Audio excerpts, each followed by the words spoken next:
Andrew Tate's Andrew Tate.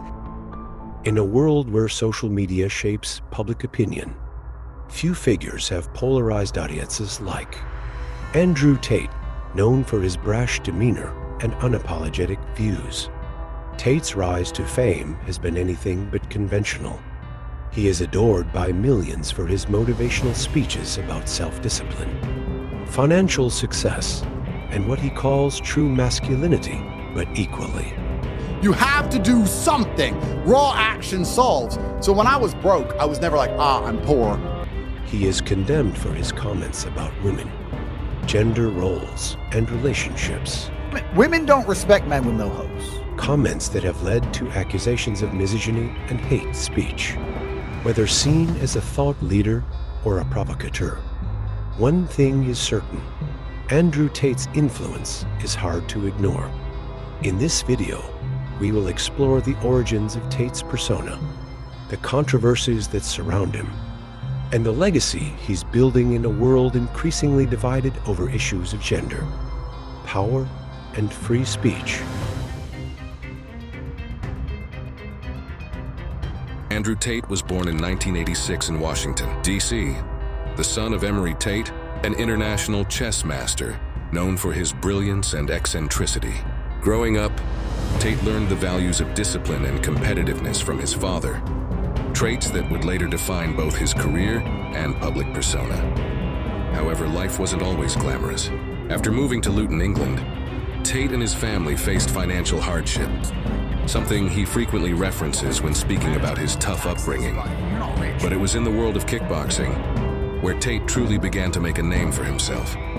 He started training at a young age, channeling his aggression and ambition into combat sports. Tate's physicality and tactical mind earned him 4 world championships in kickboxing. By the age of 28, securing his reputation as one of the most accomplished fighters in the sport. His victories were hard-fought and often brutal, and it was in the ring that he developed the resilience and unapologetic toughness that he would later bring to his social media persona. Kickboxing wasn't just a sport for Tate. It was a proving ground where he built the foundation of his image as a relentless, hard-hitting individual willing to fight for what he believes in, both literally and metaphorically.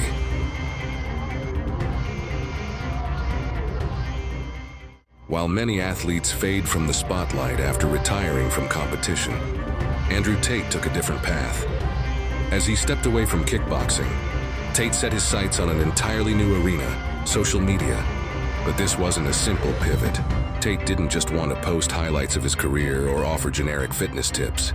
Instead, he positioned himself as a mentor and life coach for a generation of men seeking guidance in an increasingly complex world.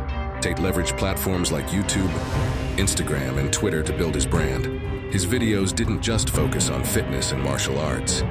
They also addressed controversial subjects like wealth, relationships, and gender dynamics.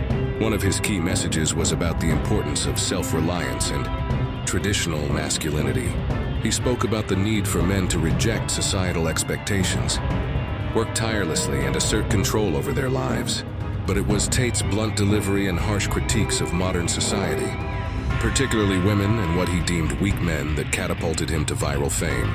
His views on gender roles in particular struck a nerve. While some hailed him as a much-needed counterbalance to modern feminism, others saw his rhetoric as dangerously regressive. For Tate, social media wasn't just a platform to promote his ideas. It was a battlefield where he waged a war against what he called the decline of real men. He regularly appeared on podcasts, debated influencers, and engaged with critics, turning every interview into an opportunity to further his message. But with fame came a growing chorus of opposition, and Tate quickly found himself at the center of some of the most heated cultural debates of our time. Andrew Tate's rise to social media fame wasn't without its controversies. Central to the criticism was his perceived misogyny, comments about women that many viewed as not just controversial, but outright offensive. He often referred to women in terms that his critics said dehumanized them, reducing them to roles defined by subservience to men. One of his most infamous statements, that women belong in the home and that a The woman's status is defined by the quality of the man she can attract, sparked outrage across social media and traditional news outlets. Tate's rhetoric seemed to echo a type of hypermasculinity that many had hoped was long gone, one where men dominated, both in their professional lives and personal relationships. Critics accused him of promoting toxic masculinity, an ideology that teaches men to suppress emotions, dominate women, and measure their worth solely in terms of money and power. In fact, some feminist groups organized protests, calling for Tate to be deplatformed, while mental health experts warned of the potential damage his message could do, particularly to young, impressionable men. The backlash wasn't limited to just words. Tate's comments became the subject of heated debates on popular TV shows, and social media campaigns arose, calling for his removal from platforms. Hashtags like "Ban Andrew Tate" trended globally, signaling widespread public discontent with the influence he wielded. Despite, or perhaps because of, these criticisms, his following continued to grow. As his defenders would argue, Tate was simply telling hard truths that no one else had the courage to say.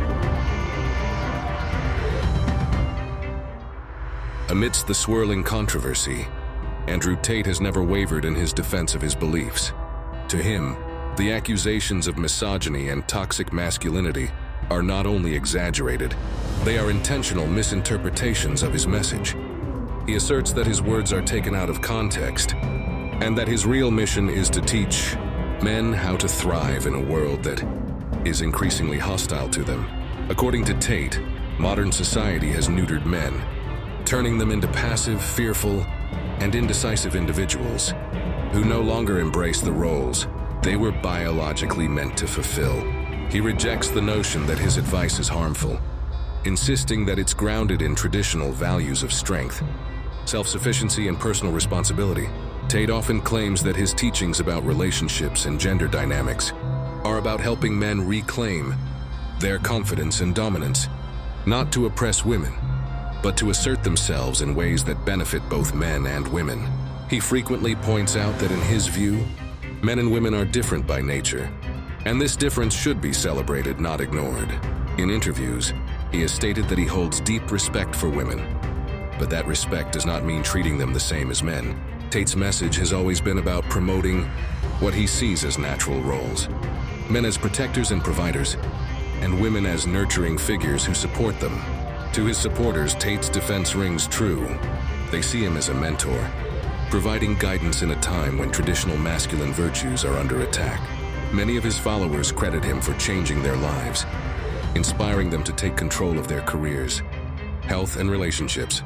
In their view, Tate is a symbol of rebellion against a politically correct culture that censors free speech and polices opinions about gender. But the question remains, does his defense hold water, or is it simply a clever justification for harmful views?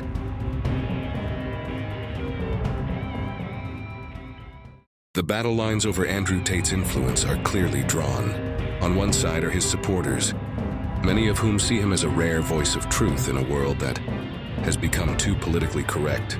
To these fans, Tate represents the kind of masculine role model they believe is lacking in today's society. They praise him for offering tough, no-nonsense advice on how to succeed, not just financially, but in all aspects of life. In a world where many young men feel alienated, disillusioned, and lost, Tate offers a simple and powerful solution: hard work, discipline, and unyielding confidence. But on the other side of the divide, critics argue that Tate's message is not only outdated, but dangerous. They point out that his portrayal of masculinity is deeply tied to domination and control, particularly over women. Feminists, gender scholars, and media personalities have all weighed in, describing Tate's views as a throwback to a more oppressive time. They warn that young men who idolize him may internalize harmful attitudes toward women, leading to a resurgence of sexism and gender inequality. The debate around Tate is larger than just his persona. It taps into a broader cultural divide about masculinity, free speech, and the roles of men and women in society. The question is, where does the line between tough love and harmful rhetoric lie?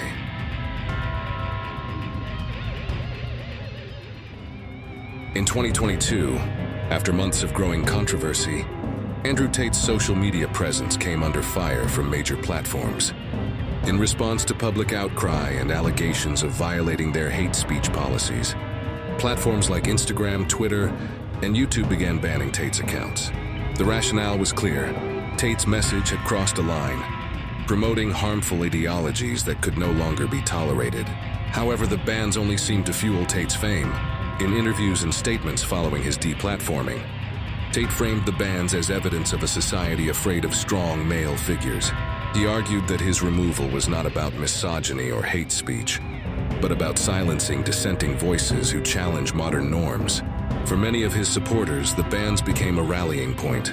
They argued that Tate was the latest victim of cancel culture, a broader societal trend that seeks to shut down voices that don't conform to progressive ideologies. Despite the bans, Tate's following grew even stronger, with his content being reshared across alternative platforms, podcasts, and private networks. The bans, far from erasing his influence, solidified his status as a cultural icon of resistance against the mainstream.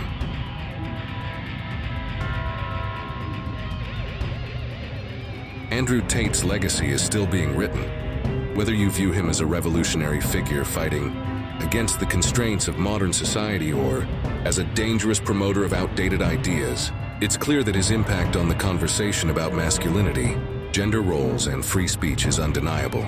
For his supporters, Tate is a visionary, offering practical solutions to the challenges men face in today's world. For his critics, he's a provocateur whose views threaten to undo progress toward equality and respect for all genders. Ultimately, the story of Andrew Tate isn't just about one man. It's about the cultural battles that define our time. The question of his lasting influence is up to each of us. So, what do you think? Is Andrew Tate a visionary leader? Or is he simply stirring the pot in a world already rife with division?